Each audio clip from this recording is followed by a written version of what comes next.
ស្ងប់ចុះខ្ញុំនឹងស្រឡាញ់ម៉ាក់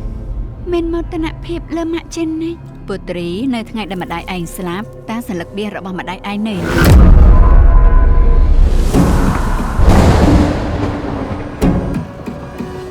អេពុត្រីឯងចេះទូទាដូចអ្នកស្រីសារីដែរមែនទេផ្ទះនេះពីមុនមកសារីឧស្សាហ៍ប្រើសម្រាប់ទូទាយណាស់ពុត្រី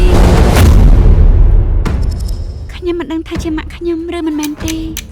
តែខ្ញុំមានអារម្មណ៍ថាម្នាក់នេះមើលឃើញអ្វីដែលខ្ញុំធ្វើទាំងអស់ពុត្រីខ្ញុំមិនចេះទេមើលមិនដឹងជួនកាលឯងចេះដោយម្ដាយឯងក៏ថាបាន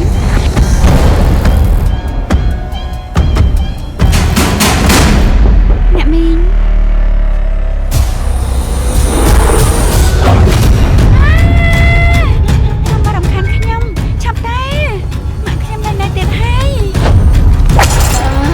ពីសារីស្លាប់ទៅបិសាចដែលធ្លាប់តែព្រមត្រជានាងនោះក៏បាត់